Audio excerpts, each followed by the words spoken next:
പുലിപ്പള്ളി കേസിൽ അറസ്റ്റിലായ റാപ്പർ വേടനെ തൃശ്ശൂരിലും വീട്ടിലും ഒപ്പം തന്നെ ഈ ജ്വല്ലറിയിലുമൊക്കെ എത്തിച്ച് ഇന്ന് തെളിവെടുപ്പ് നടത്തിയിരുന്നു. വീട്ടുകാരെ ചോദ്യങ്ങൾ ചോദിച്ച് ബുദ്ധിമുട്ടിക്കരുത് എന്ന് മാധ്യമങ്ങളോട് വേടൻ പറയുകയും ചെയ്തു. റിപ്പോർട്ടിലേക്ക്.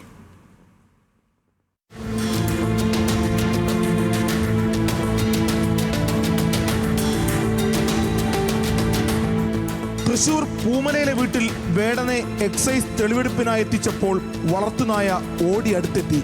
വാരിയെടുത്ത് ഒന്ന് ഓമനിച്ചതിന് ശേഷം നായയെ വേടൻ വീട്ടുകാർക്ക് കൈമാറി. തിരികെ കൊണ്ടുപോകുന്നതിനിടെ വീട്ടുകാർ പാവങ്ങളാണ്, അവരെ ബുദ്ധിമുട്ടിക്കരുതെന്ന് പ്രതികരണം. വേടന് ഇടവും വലവുമായി നിരവധി ഉദ്യോഗസ്ഥർ.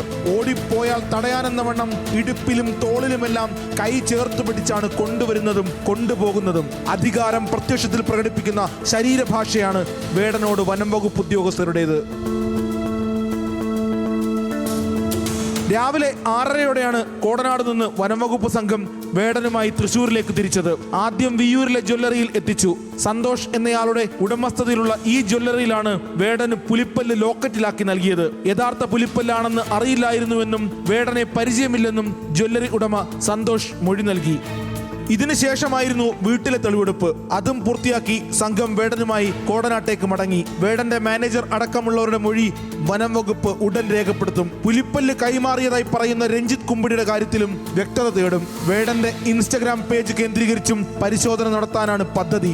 ഇതേസമയം വേടനെ വേട്ടയാടുന്നു എന്നാരോപിച്ച് സമൂഹത്തിലും സമൂഹ മാധ്യമങ്ങളിലും വേടന് പിന്തുണയേറുകയാണ്. വേടന്റെ കലയ്ക്കും രാഷ്ട്രീയത്തിനുമെതിരായ കടന്നാക്രമണമാണ് നടക്കുന്നതെന്ന് സുനിൽ പി ഇളയിടം ഫേസ്ബുക്കിൽ പ്രതികരിച്ചു. പുലിപ്പല്ല് ധരിച്ചതിന്റെ പേരിലുള്ള നടപടി അനുചിതവും തിരുത്തപ്പെടേണ്ടതും നീതിയുടെ വിശാല താല്പര്യത്തിന് എതിരുമാണ്. വിവാദങ്ങൾക്കിടെ വേടന്റെ പുതിയ ഗാനം മോണോലോവ പുറത്തിറങ്ങി. വേടൻ ആദ്യമായി റിലീസ് ചെയ്യുന്ന പ്രണയഗാനമാണിത്. മിനിറ്റ് വെച്ച് മോണോലോവയുടെ വ്യൂ യൂട്യൂബിൽ കുതിച്ചു കയറുകയാണ്. പുതിയ ആൽബം ഇറങ്ങി, കേട്ടിരുന്നോ? ഇഷ്ടപ്പെട്ടിരുന്നോ? വരികളൊക്കെ എങ്ങനെയുണ്ട്? ഇനിയും നല്ല പാട്ടുകൾ വരും, കാത്തിരിക്കുക.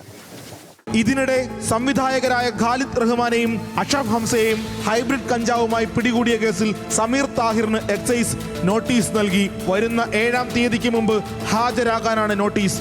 ഇരുവരും പിടിയിലായത് സമീർ താഹിറിന്റെ ഫ്ളാറ്റിൽ നിന്നായിരുന്നു.